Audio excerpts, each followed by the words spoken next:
सभी को नमस्कार, good evening ladies and gentleman. एक ओंकार। सभी को प्रणाम, सभी साथियों को नमस्कारम। आ जाओ, मोहब्बत की बातें करते हैं शुरू। पढ़ने पढ़ाने की खेल को शुरू करेंगे।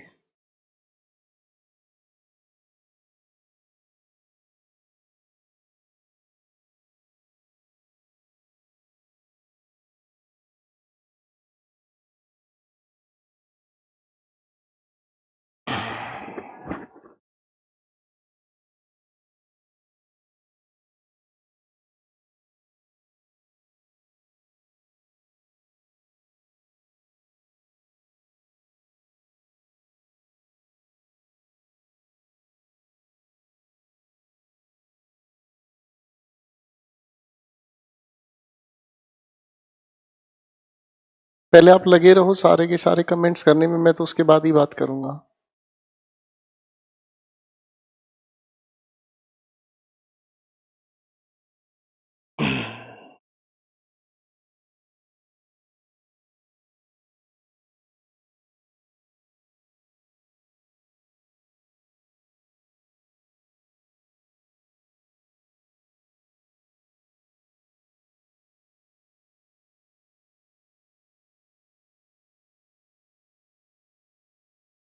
सर, ये एक ललित है लड़का, जरा इसको देखना, ये क्या कहना चाह रहा है। देखना, एक ललित नाम का लड़का है, बड़ा परेशान है बेचारा।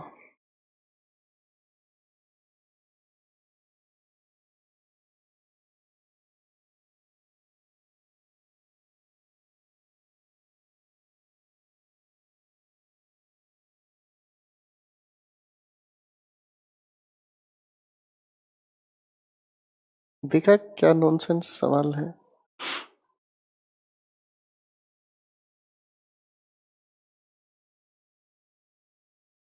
नीरज साहब ने एक बहुत अच्छी बात लिखी है, बेरोजगार आदमी है, हम कमेंट के अलावा क्या कर सकते हैं। किसी ने कहा है मन के हारे हार है, मन के जीते जीत है। ये लोग पहले से ही इस तरीके से पेश आते हैं, तो इनके लिए क्या किया जा सकता है। मैं गिनती की कुछ बातें आपके सामने बता देता हूं।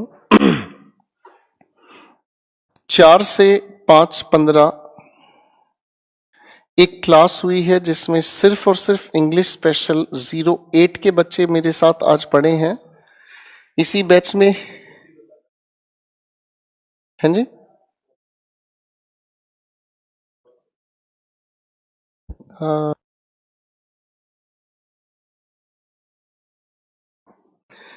तो इंग्लिश स्पेशल 8 जो बैच चल रहा है उसकी क्लास हम लोगों ने 4 से 5-15 ली है। और इस चल रहे बैच के अंदर कुछ बच्चे हैं जो इंग्लिश स्पेशल 9 से हैं। ठीक है, इंग्लिश स्पेशल 9 के अंदर हम लोगों को कहानी टेंस के साथ शुरू करनी है, और इस कहानी को हम लोग आने वाले कुछ समय के बाद शुरू करेंगे। ठीक है, अब अगर इस चीज को समझने का हम काम करें तो आप लोगों का जो कॉमन डिस्कशन है वो है वोकैबुलरी। उस वोकैबुलरी के लिए ही मैं आप लोगों को हर रोज 8:30 से 9:30 तक का ही समय देता हूं। ठीक है, इसकी खास वजह है ताकि जो आप लोगों का वोकैबुलरी का सेशन पेंडिंग है, आपको कभी ये महसूस ना हो कि सर वोकैब नहीं हो पाती। इसलिए मैं प्रीवियस ईयर के कलेक्शन पर काम करने की कोशिश करूंगा। हमारे बीच एक श्याम जी भी हैं जिनको दर्द है इस बात का, सर स्पेलिंग करेक्शन भी नहीं हुआ है। सर स्पेलिंग करेक्शन की पूरी पीडीएफ आप लोगों के ग्रुप में अपलोडेड है। आप उन्हें देखने की कभी कोशिश करोगे तो ही तो पता चलेगा क्या है। ठीक है, पर नहीं है, पर वो चीज आपके अंदर नहीं है। आप कभी अपने नोट्स वाले सेक्शन को खोल के देखोगे तो उसके अंदर इतना सारा मटेरियल डाला गया है, पर कभी फुर्सत ही नहीं है आपको। आपको लगता है कि आपके पास बड़ी जल्दी है और कमेंट्स लिख दें, और आपके लिए टीचर मुफ्त में बैठा है। तो इंग्लिश स्पेशल 8 का एक बैच है जिसकी 4 बजे से 5:15 पर क्लास हुई है। उनकी क्लास अपनी जगह चल रही है। दुनिया भर के बच्चे पता नहीं क्यों बिना बात अपना सिर दर्द कर रहे हैं। इंग्लिश स्पेशल का जो टाइम है वो आप लोगों का 8:30 से मैं 9:30 तक कुछ दिनों के लिए लेकर चल रहा हूं। आपका जो टॉपिक बचा हुआ है, टेंस है, वॉइसेस, नरेशन, सब कुछ है, उसे हम कराएंगे। सर इस ललित को ब्लॉक करवाओ जरा, अभी इसको ब्लॉक करवाओ सर। क्योंकि मुझे ऐसे बच्चे बिल्कुल भी पसंद नहीं है जिनको सुनना है नहीं और वो अपने अपने लगे हुए हैं बिना बात की बकवासबाजी पर। आप लोगों के इस बैच में जो टॉपिक पेंडिंग है मैं एक एक करके सारी की सारी चीजें शुरू करवाऊंगा, ठीक है। आप मुझे इस बात का ज्ञान ना दें कि सर हमारा ये कब होगा, वो कब होगा, ये हमें कब करना है। ये बकवासबाजी आप करोगे तो ये आप लोगों का जरूरत से ज्यादा ज्ञानी होने की जरूरत नहीं है, ठीक है। हमारे यहाँ तो मासूम लोग ज्यादा अच्छे से पढ़ते हैं, समझदार लोगों को मैं पढ़ा नहीं सकता, ठीक है। अब दूसरी बात कर रहा हूं मैं, तो ये वाला जो बैच है बच्चों, इसके अंदर चल रहा है आर्टिकल्स, ठीक है जी। तो ये आर्टिकल्स का टॉपिक इस वाले बैच में हो चुका है, तो इसीलिए इसको इसके साथ एसोसिएट नहीं किया गया। ये बैच आपका अलग चल रहा है जिसके अंदर ग्रामर का एक टॉपिक बचा हुआ है, उसे हम लोग अलग तरीके से कर रहे हैं। यहाँ पर जो आपका टेंस है, वॉइसेस है, नरेशन है, वो सब कुछ सीक्वेंस में आगे बढ़ेगा। अभी दोनों के दोनों बच्चों का मिलाकर एक वोकैब वाला डिस्कशन है, मैं वो लेकर चल रहा हूँ, ठीक है भाई। आप लोगों के लिए एफर्ट्स लगाएं और उसके बाद आप लोग हमारी बेइज्जती करें, तो ये सर बिल्कुल भी पसंद नहीं आता। और ऐसा लगता है कि आपके कमेंट्स देखकर मैं अपने आप को जलील करूं, मुझे लगता है इसमें कोई समझदारी नहीं है, ठीक है। जितनी भी एफर्ट्स लगाने की कोशिश करें, उन हर एक एफर्ट्स की धज्जियां उड़ाते हैं यहाँ पर। अभी श्रेष्ठी को ये बताओ कितना सिलेबस बाकी है। बेटा कोई सिलेबस बाकी नहीं है, तुम्हारा सिलेबस खत्म हो गया, तुम शादी करा लो बेटा, परलोक चले जाओ। कितना सिलेबस बाकी है आपको भी पता है, कितना सिलेबस बाकी है। सारी चीजें हम लोग करने के लिए यहाँ पर हैं। आप जब ऐसा कहते हो सर वो कब होगा, वो कब होगा, ये कब कराओगे, तो इसका मतलब जो मैं अभी आप लोगों को कराने की कोशिश कर रहा हूं आपके लिए बेवकूफी है, वो आपके लिए बेवकूफी है। इतनी बड़ी मूर्खता कहने की जरूरत क्या है मेरे भाई। चीजों को समझाने के लिए कोशिश हम करने की कोशिश कर रहे हैं, उनको तो देखने की कोशिश नहीं, उनके अलावा नॉनसेंस सवालों पर काम कर रहे हैं, ठीक है। मैं अपनी वोकैब सेशन पर आगे बढ़ना चाहूंगा, आप लोग लगे रहो अपने कमेंट बाजी में। इन लोगों को समझाने का बिल्कुल भी मन नहीं करता। जितने एफर्ट्स करो उतना ही जलील करने पर लगे पड़े रहते हैं। चलिए सर, जरा वोकैब सेशन कंटिन्यू करते हैं सर। मैं जो बच्चे पढ़ना चाहते हैं सिर्फ उन्हीं के लिए ही हूं कंसर्न।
चलिए दोस्तों, कहानी को शुरू करते हैं। जिन्हें पढ़ना है वो अटेंटिवली सुने, जिन्हें नहीं पढ़ना वो अपने बेहुदा सवालों के साथ अपने जीवन को आगे बढ़ा सकते हैं।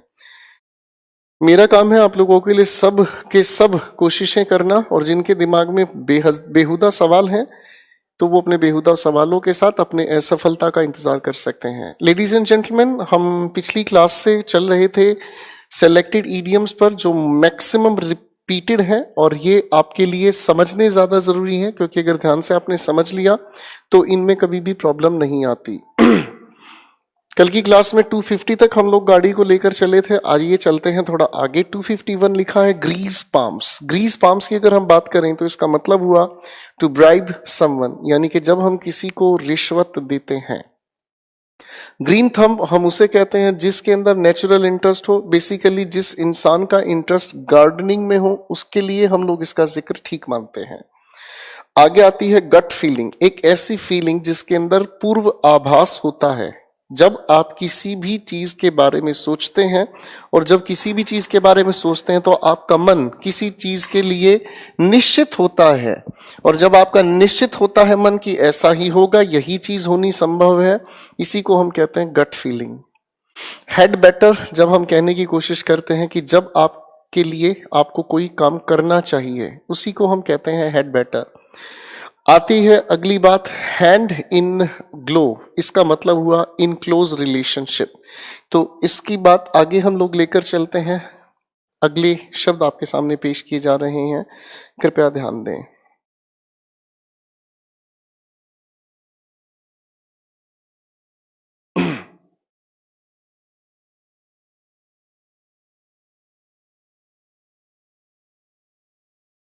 Hard and fast. Hard and fast हम कहते हैं जब हम किसी भी स्थिति या किसी भी इंसान को स्ट्रिक्ट बताने की कोशिश करते हैं। ठीक है बच्चों, स्ट्रिक्ट होने का मतलब हमें समझ आता है जब कोई किसी भी नियम को नहीं मानता हो।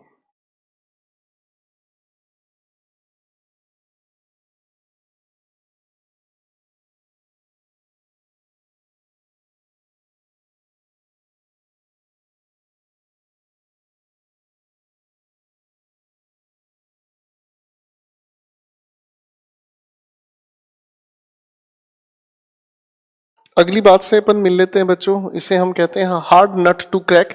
इसे हम कहते हैं डिफिकल्ट टास्क, यानी कि एक ऐसा काम जिसे करना बड़ा मुश्किल है।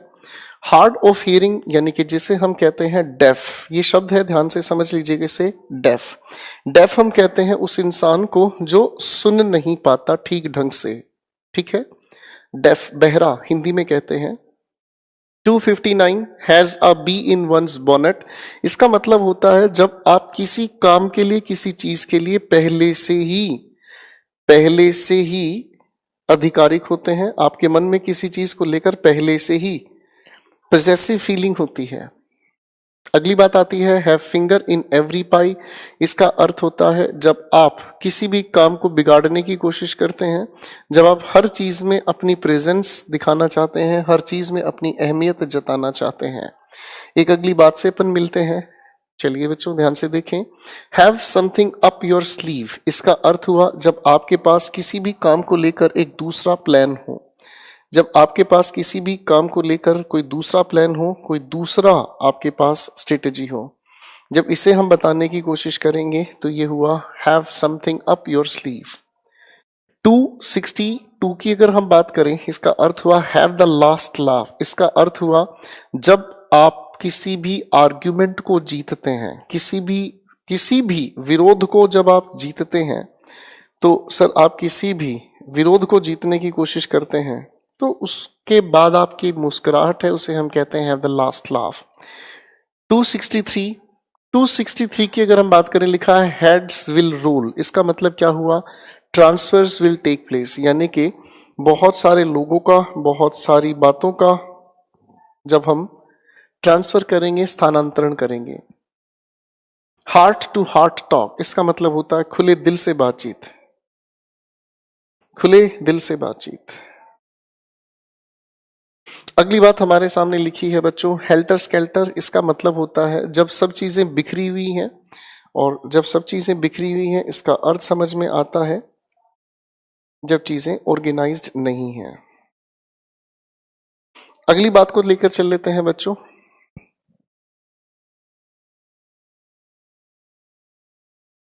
अगली ईडियम हमारे सामने आई जिसे हम कहते हैं हरक्यूलियन टास्क। बेसिकली एक ऐसा टास्क जिसे करना, जिसे पाना संभव नहीं होता, यानी कि अगर उस काम को, उस बातचीत को अगर हम हल करने की कोशिश करें,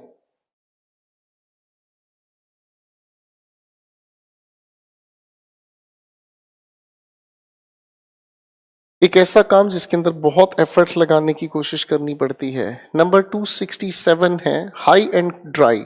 हाई एंड ड्राई की अगर हम बात करते हैं तो इसका अर्थ हुआ नेग्लेक्टेड। इसका मतलब जब किसी को आप लाचार कर देते हैं।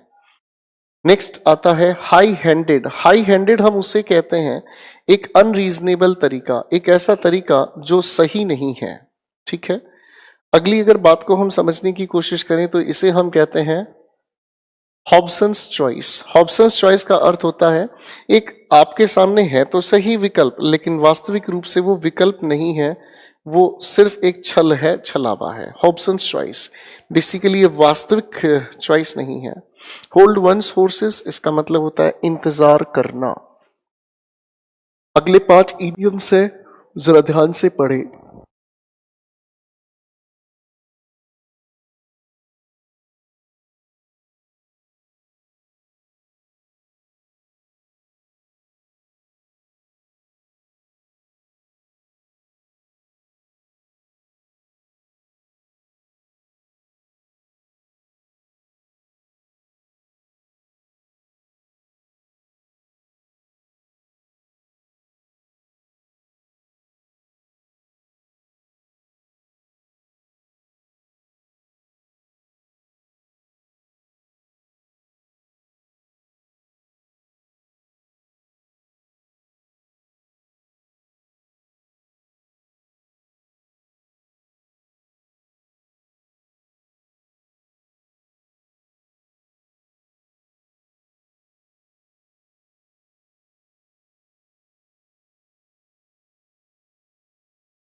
आज जो बच्चों पढ़ना शुरू करते हैं, लिखा है होल्ड अप। होल्ड अप का अर्थ होता है जब आप किसी चीज में देरी करते हैं, डिले करते हैं।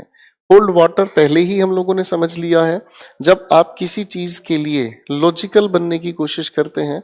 लॉजिकल बैकिंग, लॉजिकल बैकिंग का अर्थ होता है तर्क सहित आप किसी को सहारा देते हैं। ठीक है बच्चों, अगली बात अगर हम देखने की कोशिश करें, लिखी है बात हमारे सामने, होल्ड योर टंग। इसका मतलब जब आप साइलेंट होते हैं, चुप रहते हैं। होप अगेंस्ट होप, इसका अर्थ हुआ जब किसी भी इम्पॉसिबल एक्ट को लेकर आप उम्मीद करते हैं, जो होना संभव नहीं है पर फिर भी आप उम्मीदें लगाए बैठते हैं। आप लोगों को ये बिल्कुल भी अनुमान नहीं है, ये जो कलेक्शन आपके सामने मैंने रखा है ये इतना इंपॉर्टेंट है। ईडियम्स रिपीटेड पूछी जाती हैं। आपको लगता है शायद जो आप लोगों को कराया जा रहा है इसकी कोई कीमत नहीं है। कोई नहीं बच्चों, पेपर के बाद आपको खेल समझ में आएगा, जब आपके सामने ही चीजें मिलेंगी उसके बाद आपको समझ में आएगा। It will take time.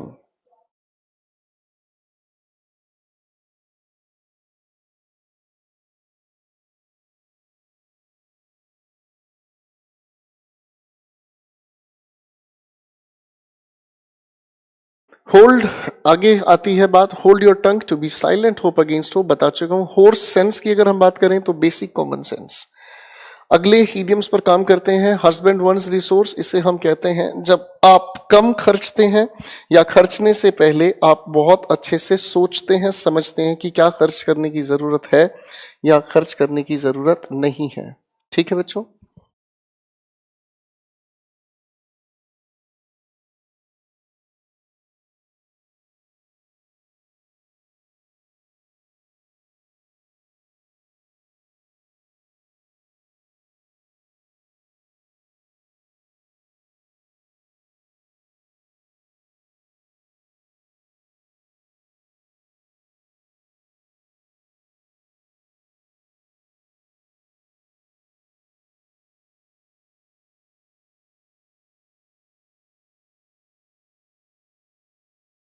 आगे बात आती है बच्चों जिसे हम कहते हैं आइस ब्रेकिंग। पहले भी हम कर चुके हैं। आइस ब्रेकिंग का अर्थ होता है जब आप कॉन्वर्सेशन शुरू करते हैं, जब आप कॉन्वर्सेशन शुरू करते हैं, ठीक है।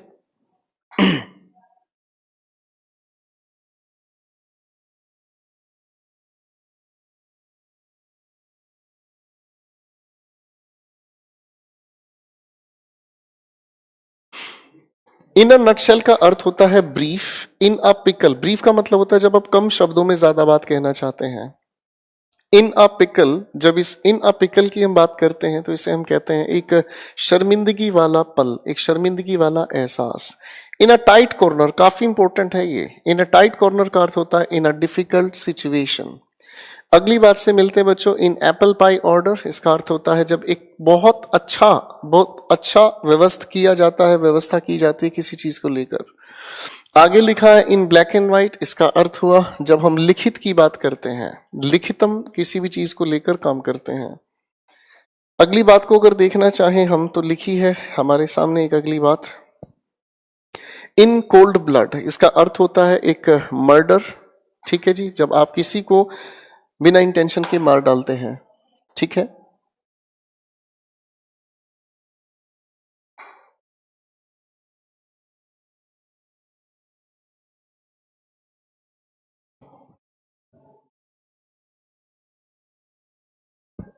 अगली बात हमारे सामने आती है, इसे हम कहते हैं इन डच। कल भी हम लोगों ने इसे पढ़ा था बच्चों, in trouble. In fits and starts का अर्थ होता है इरेगुलरली। अगली बात को ध्यान से पढ़ें प्लीज।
इन हाई स्पिरिट्स का अर्थ हुआ चीयरफुल, मस्त, प्रफुल्लित। हम इसे हिंदी में कहते हैं जब आप जोश में होते हैं।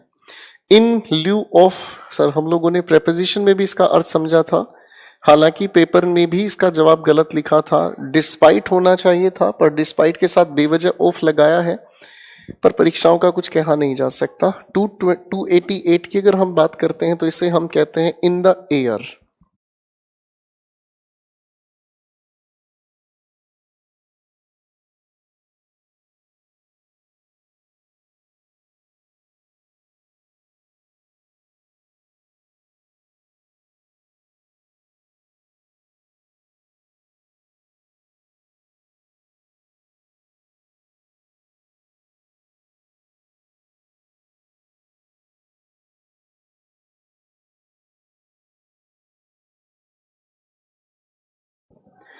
इन द एयर की अगर हम बात करते हैं तो इसे हम कहते हैं बच्चों सर्टेन, ठीक है, यानी कि जो चीज होगी ही होगी, यकीनन, जिसके बारे में आप कह सकते हैं। इन द ब्लूज का अर्थ होता है चीयरलेस, ठीक है, या फिर अगर हम कहें तो डिप्रेस्ड। ब्लू कलर ही उदासी के लिए होता है, और जब उदासी के रंग की हम बात करते हैं तो इसका शाब्दिक अर्थ हुआ in the blues. In the good books, यानी कि जब आप किसी के फेवर में होते हैं, कोई आपके फेवर में होता है, आप किसी के ऊपर ट्रस्ट करते हैं। इन द लॉन्ग रन, यानी कि जब काफी लंबे समय तक की बात आप करते हैं, over a period of time. 292 लिखा है इन द लूप, इसका मतलब हुआ जब आप किसी इंसान को रेगुलरली इन्फॉर्म करते हैं। 293 कहता है in the nick of time, इसका अर्थ हुआ जस्ट इन टाइम, सही समय पर। इन द रेड, जिसका अर्थ होता है losing money two of money, यानी कि जब आपका पैसा खर्च हो जाता है, पैसा खत्म हो जाता है। इन द रनिंग, जिसका अर्थ हुआ has good prospects in competition, ठीक है, यानी कि जिसका हम कंपटीशन अच्छे लेवल पर देख सकते हैं, अच्छे लेवल पर पा सकते हैं। अगली बात आती है इन द सूप, जिसे हम कहें, इसका अर्थ हुआ टू बी इन ट्रबल, मुसीबत में होना, ठीक है जी। मुसीबत में होने की बात अगर कही जाए तो इसे हम कहते हैं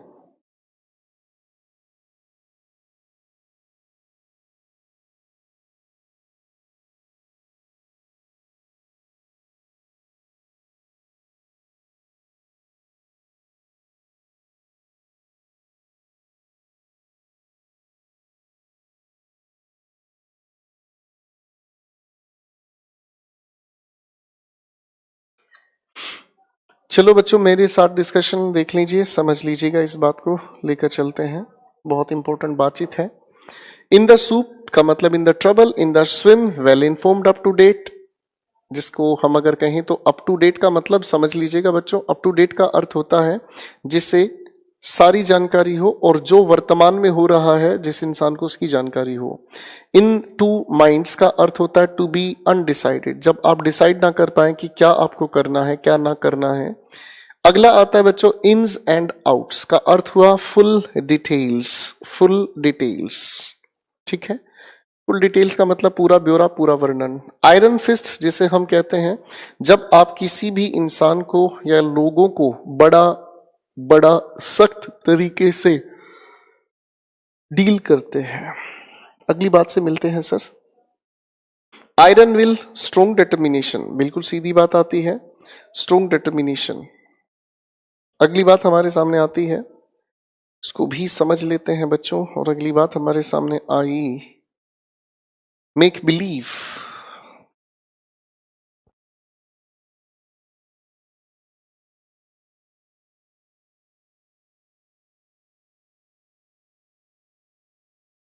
जंपिंग डाउन वंस थ्रोट, इसका अर्थ होता है to react very angrily to somebody, जब आप किसी के साथ बड़े गुस्से में पेश आते हैं उसे हम कहते हैं jumping down one's throat.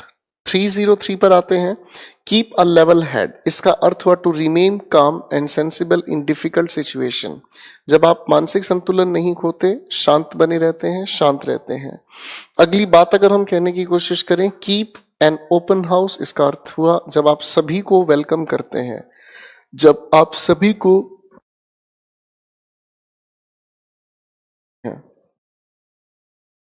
Keep the wolf away from the door, इसका अर्थ हुआ जब हम भूख को दूर रखते हैं, इसका मतलब भूखमरी को अपने से दूर रखते हैं, ठीक है जी।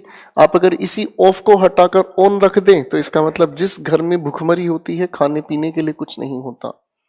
अगली ईडियम्स को देखें ध्यान से। कीप अप विद का अर्थ होता है जब आप एक समान रहते हैं, बराबर रहते हैं। अगली बात अगर हम कहने की कोशिश करें, लिखा है, ये तो हमारा पुराना ही सवाल आ गया बच्चों, आप इसे पढ़ सकते हैं, keep wolf away from the door, वही है पुराना सवाल। कीप योर हेड, इसका मतलब होता है शांत रहना।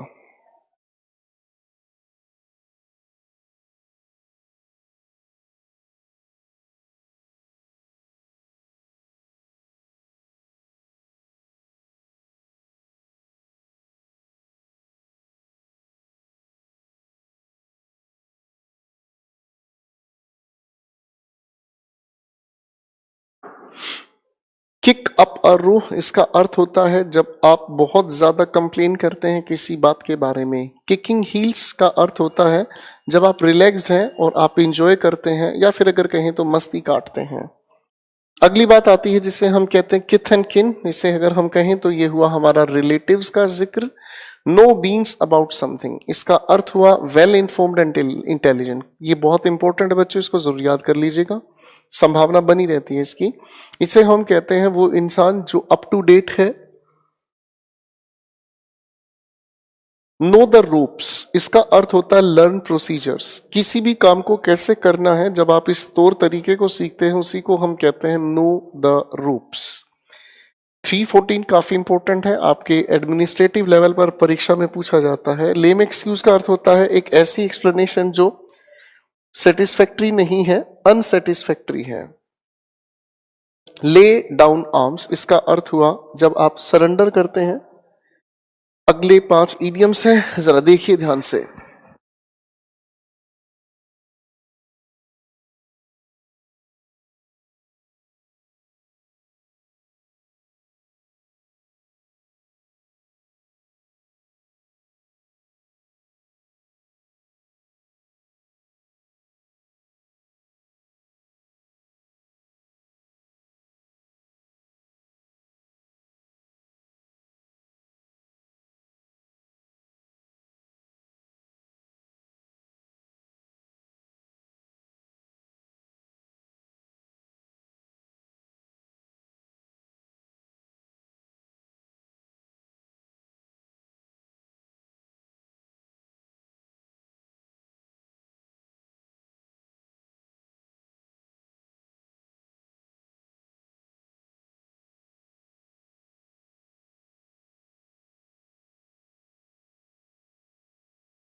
चलो मेरे भाई, थोड़ा सा मैंने ब्रेक लिया, पानी पीने की कोशिश कर रहा था।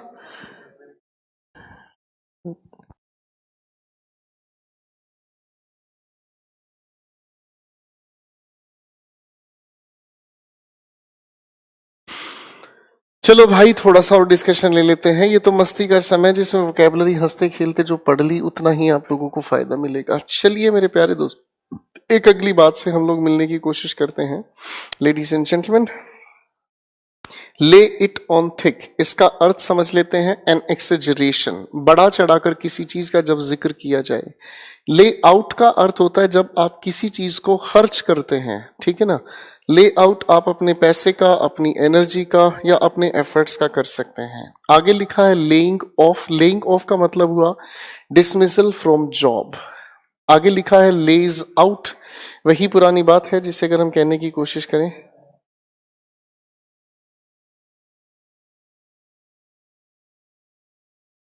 एक अगली बात आती है हमारे सामने जिसे हम कहते हैं लीप्स एंड बाउंड्स, जिसका अर्थ अगर हम समझने का प्रयास करें तो लीप्स एंड बाउंड्स का अर्थ होता है बहुत तकाजे से किसी चीज में तरक्की होती है, जिसे आप हिंदी में भी कहते हैं बच्चों, दिन दुगनी रात चौगुनी। अगली बात को देखते हैं, लीव हाई एंड ड्राई। इसका अर्थ वही हुआ जब आपके पास पैसा ना हो, मदद ना हो और आप मुसीबत में फंसे रहें। लीव इन द लर्च काफी इंपॉर्टेंट है, कई बार परीक्षा पूछ चुकी है। अगर हम कहें तो इसका अर्थ होता है किसी को आधे अधूरे रास्ते में छोड़कर चले जाना। Leave in the lurch. Leave no stone unturned, इसका अर्थ होता है हर संभव प्रयास करना, किसी भी चीज को पाने का हर संभव प्रयास करना। आगे हमारे सामने आता है लेट स्लीपिंग डॉग्स लाई। इसका मतलब हुआ जब आप किसी को डिस्टर्ब नहीं करते।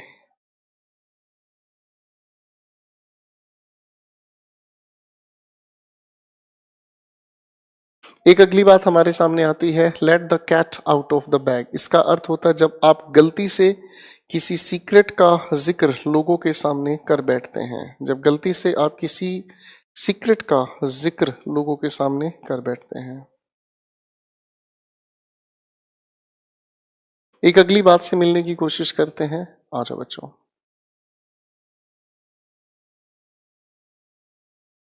Let the grass grow under the feet. इसका अर्थ होता है जब किसी भी काम को करने की अगर देखें तो देरी हो रही है, उसे देरी होने दो।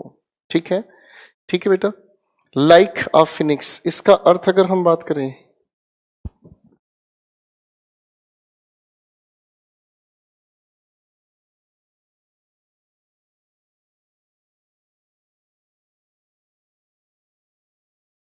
लाइक अ फिनिक्स, जिसका अर्थ अगर हम समझने का प्रयास करें तो जब कोई चीज खत्म होकर वापस वापस अपने उसी रूप में आ जाती है। ठीक है, जब कोई चीज घूम फिरकर वापस उसी रूप में आ जाती है। एक अगली बात आती है हमारे सामने, live from hand to mouth. इसे हम मिजरेबली कहते हैं। ठीक है, मिजरेबली का अर्थ होता है दयनीय स्थिति। Live from hand to mouth. Live wire हमने बताया है, इसका एनर्जेटिक और लाइवली मीनिंग होता है। एक अगली बात आती है हमारे सामने जिसे हम कहते हैं लुक डाउन अपॉन। जब आप किसी से नफरत करते हैं या फिर किसी को घृणा वाली नजरों से देखने का काम करते हैं। अगली बात से मिलने की कोशिश करते हैं बच्चों। लुक इनटू का अर्थ होता है टू इन्वेस्टिगेट, जांच पड़ताल करना। लुक शार्प का अर्थ अगर हम कहें, लुक शार्प का अगर हम अर्थ समझने की कोशिश करें तो लुक शार्प का अर्थ हुआ pay attention. Looking forward to का अर्थ होता है टू एक्सपेक्ट समथिंग और समवन, जब आप किसी की उम्मीद करते हैं। लूज हेड का अर्थ होता है जब आप परेशान होने की कोशिश करते हैं या परेशान हो जाते हैं। अगली बात अगर हम समझने का प्रयास करें, लिखा है मेडन स्पीच, एक पहली स्पीच जो आप अपने जीवन में पहली बार करते हैं या पहली बार बोलने की कोशिश करते हैं। चलिए दोस्तों, अगली बात से मिलने का प्रयास करते हैं, जरा पढ़ने की कोशिश करें please.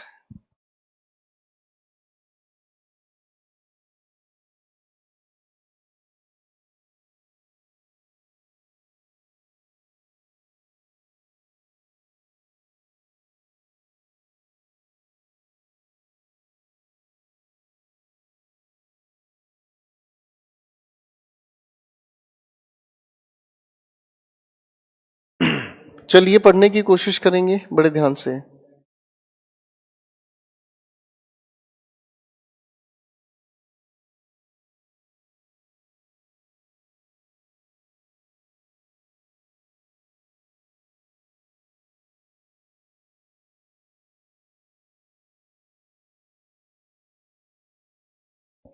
Make a B line, जिसका अर्थ होता है जब आप दौड़ लगाते हैं, किसी चीज के लिए भागते हैं, ठीक है, when you try to run towards something.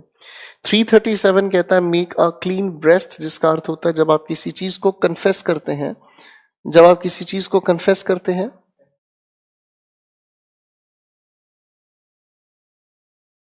Make a Mokri, जब आप किसी की खिल्ली उड़ाते हैं, मजाक उड़ाते हैं, और यानी कि किसी बात को आप सीरियस नहीं लेते और उस बातचीत का मजाक उड़ाकर अपने आप को अच्छा महसूस करते हैं।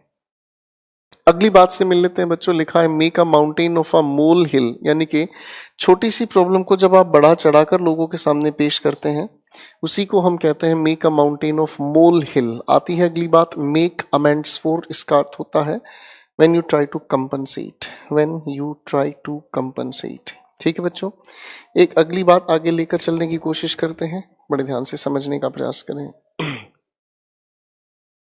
आगे लिखी है बातचीत हमारे सामने, चलिए पहले से समझने का काम करते हैं। आप एक बार इसे पढ़ें, फिर मैं शुरू करता हूं बच्चों।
मेक बिलीव का अर्थ होता है मन गढ़ंत, मनमाने ढंग से कोई भी चीज जिसे आप सच मानते हैं।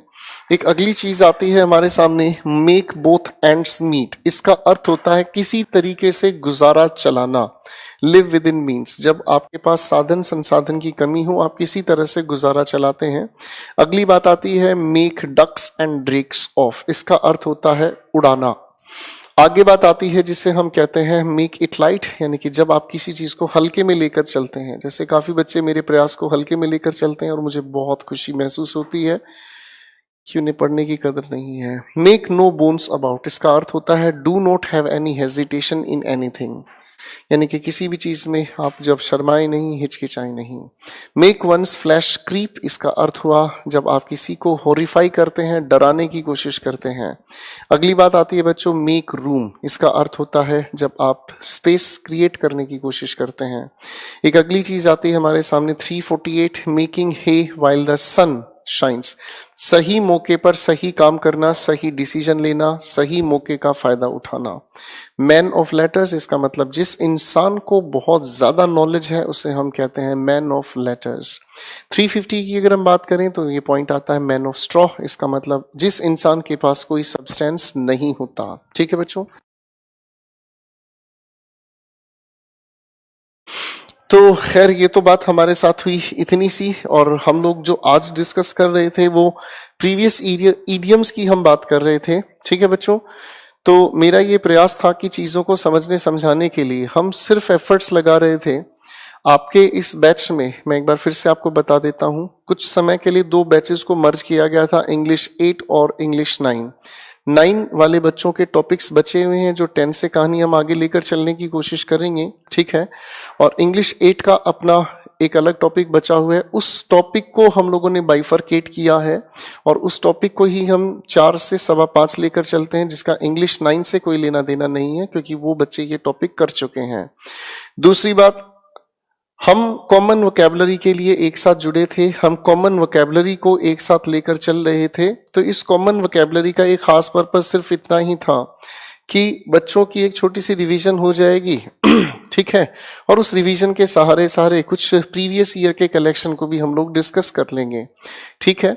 लेकिन कुछ बच्चों की आदत ऐसी है कि सर हम जो भी कोशिश करें, जो भी एफर्ट्स लगाने की कोशिश करें, बच्चों के लिए शायद उसी की बेइज्जती करना ज़्यादा अच्छा लगता है उन्हें। खैर, लीव दैट इशू, हम बात को थोड़ा आगे लेकर चलने की कोशिश करेंगे। इंग्लिश 8 और 9 की इस जो मर्ज करने की स्थिति है, इसे मैं अब स्प्लिट कर रहा हूं वापस, और कल से हम लोग जो बातें अपनी आगे लेकर चलेंगे वो अलग लेवल पर होंगी, ठीक है बच्चों। खैर, बुक की डिटेल्स आप लोगों को कल मैं अपलोड करूंगा। आज आपने बहुत अच्छा व्यवहार किया, इसलिए ज़्यादा अच्छा मुझे लग रहा है। आज के लिए इतनी बात करेंगे, कल बातें करेंगे आगे। Thank you everyone, good night, take care please.